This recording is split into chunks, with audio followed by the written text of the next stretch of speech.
You're looking the wrong way.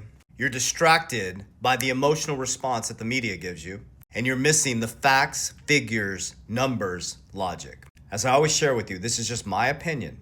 I'm going to share with you my exact research and how I make my decisions. I'm going to share with you my portfolio, but you need to do your own research. I'm only being honest and transparent. This is the era of authenticity. No more blind effing leadership. What I mean by that is, especially head of household, men, I'm talking to you, you should learn how to manage your finances. If you're relying on another man for your future retirement, you're gonna hope that man is gonna make sure that your family is taken care of. Listen to me, then you're not leading your family correctly.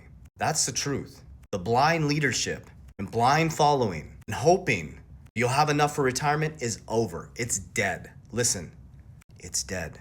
You, as a head of household and man, should have a budget, should know where your money's going. You should know right now, as I'm doing this video, if your family is on track or off track for retirement. Because $1 million at 4% is around $40,000 in retirement income.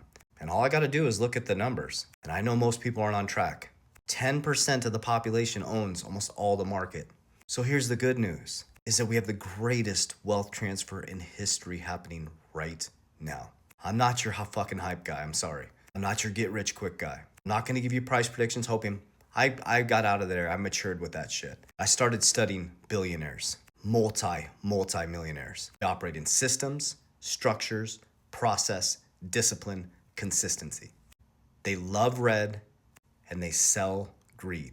And they and I have the patience to watch paint dry on a wall. They don't get their investment advice from the media and hype. They look at white papers, they look at financials, they see if the company is sustainable for 10 years or more. Are they well capitalized? Do they have great leadership teams? And they use logic, which I'm about to share with you. Well, everybody's panicking about Michael Saylor and Strategy B, and Bitcoin's going to zero. So let's just use some logic. And I'm gonna give you some tools that you can go research and do this research yourself and then come up with your own thesis. Now you can prove me wrong and say I'm wrong, which is okay. That's what I'm trying to encourage you to do. I'm only gonna tell you what I'm doing based on the facts, figures, numbers, logic that I know, not the media making me believe in bullshit. So your job today is to go type in top 100 Bitcoin treasury companies. Now I'm gonna read right off of it. It'll pop up bitcointreasury.net. I'm going to read some of the top 10. Then I'm gonna tie the facts, figures, numbers, logic, and the people. I want you to write down Jamie Dimon, Larry Fink, Howard Lutnick, and Michael Saylor. We'll put Michael Saylor off to the side right now. He's gonna be the character in the story. Let me explain. Jamie Dimon, you guys know, is JP Morgan. Now, the creator of JP Morgan said billionaires use astrology, millionaires use charts. There's a big hint for you right there. Your emotions are their profits. So we got Jamie Dimon, JP Morgan. We're good there? We got Howard Lutnick, who was the Commerce Secretary for the United States in Trump's cabinet. Right-hand man. Howard Lutnick was the CEO of Cantor. Write down Cantor. His son Brandon Lutnick now runs Cantor. So Howard Lutnick stepped out. He's writing the rules for our commerce in America.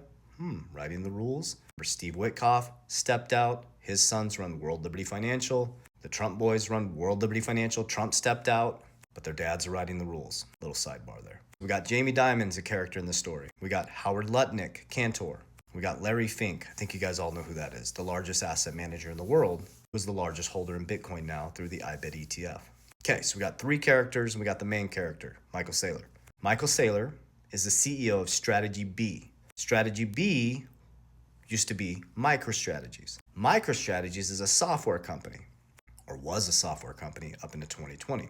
Michael Saylor, why I can relate to him so well, went through the same shit I went through as the pandemic destroyed their software company, which the pandemic destroyed one of my companies and shut us down. So I can relate. So he made a bold move just like I did. We came back and went fully online and threw a Hail Mary. Well, he threw a big Hail Mary. He went from a software company to a Bitcoin treasury. Pause. Let's bring Larry Fink in for a moment. Larry Fink, BlackRock, was already one of the top 3 holders in MicroStrategy, a software company. And so the CEO, Michael Saylor, goes to the board and says, hey, I want to go all in on Bitcoin. There was 0 Bitcoin treasury companies, 0 at this point, 0. And they're like, you're out of your mind. He said, I want to go 500 million. Nope. He said 250? They said, okay. Threw a Hail Mary. $250 million, and then he did a stock buyback. For those who are like, you're out of your effing mind. And it literally saved the company. Not only saved the company, but they became the number one and only Bitcoin treasury. And all of a sudden, a bunch of companies started following. Now there's hundreds of companies on the S&P that have become Bitcoin treasuries. That's why you need to go research Bitcoin treasuries. So why would hundreds of companies now, why would America create a Bitcoin strategic reserve? Create Bitcoin treasuries. Because I thought Bitcoin's going to zero. I thought it's a fraud. There's a reason why I brought these characters in for you. Because this is how I make my investments. Not off your hype, not off the bullshit, not off price predictions. Okay, so we got Michael Saylor. We got that locked in, right? He's the number one Bitcoin treasury in the world by a long shot. They're sitting on 671,000 Bitcoin. BlackRock was already one of the top holders in MicroStrategies, but BlackRock didn't change their position. But Larry Fink was telling you that Bitcoin's a fraud. It's used for money launderers. Clients have no interest in it. So don't you think if your clients have no interest in it, it's used for money laundering, it's a fraud, that you would back off your position if a company went all in on Bitcoin? But they didn't. They stayed steady. Okay, so why did I bring up Jamie Dimon and Howard Lutnick? Let me just give you some of the top companies. So we have 21 Capital is the number 3 at 43,000 Bitcoin. XXI is 21 Capital, which is linked up with Cantor. Remember Howard Lutnick, the Commerce Secretary? Howard Lutnick, son Brandon Lutnick, runs Cantor, which is connected to 21 Capital, which is the number 3 Bitcoin treasury that just went public, and that's the stock that I got into, XXI. Oh, and then we also got Trump Media, number 11, and we got American Bitcoin, one of my favorite ones, ABTC, a Bitcoin mining company, which is Eric Trump. We have Eric Trump, Howard Lutnick, and Michael Saylor. Okay, so let's go back and focus on MicroStrategies, or Strategy B. Well, how does Jamie Dimon come into this? We got the number one Bitcoin treasury company in the world. The next thing that you're gonna go look up is top holders in MicroStrategies, okay? The top holders are, drumroll please, Vanguard. Remember, this is the number one Bitcoin treasury in the world. So if Bitcoin fails, this whole company fails. Number 3, BlackRock. They're still number 3. Number 7, drumroll please, JP Morgan. But it's used for money laundering. Our clients don't want it, but JP Morgan now, you can leverage your Bitcoin by the end of the year. And they're the top 7 holder in MicroStrategies, a Bitcoin treasury. It's just a Bitcoin treasury now, Strategy B. And number 9, Cantor Fitzgerald, Howard Lutnick's company. So Howard Lutnick, Jamie Dimon, and Larry Fink, all of the top 10 holders in MicroStrategies, the number one Bitcoin treasury in the world. Howard Lutnick is in the top 10 with Cantor, and Howard Lutnick is in the top 3 of Bitcoin treasuries with XXI and 21 Capital. So your Commerce Secretary of the United States is connected in 2 ways to the top 3 Bitcoin treasuries in the world. Your President of the United States, Trump Media, is number 11 Bitcoin treasury in the world. And your president's son, Eric Trump, is fastly climbing. He's at the 20th spot with American Bitcoin, a Bitcoin treasury and a mining company. So here's my top portfolio.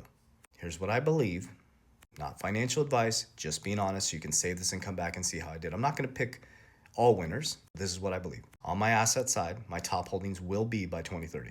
XRP, Bitcoin, WLFI on the crypto side. That'll be the top 3. Also have Solana, XLM, HBAR, VeChain, many others. My top 3 are XRP, Bitcoin, WFI. WL as in Larry FI, World Liberty Financial. On the stock side, my top 2 are American Bitcoin and XXI. Do you see how I make my decisions? Not off hype, not off hopium, off the infrastructural change, the people writing the rules, and knowing that our system is dramatically changing for the next 100 years. After 2030, your system is going to be unrecognizable. So your job as head of household is to get your shit together, physically, spiritually, and financially. And stop with the blind leadership. Lead your family well. I hope this helps. Warriors, rise! Get your shit together. Love you guys.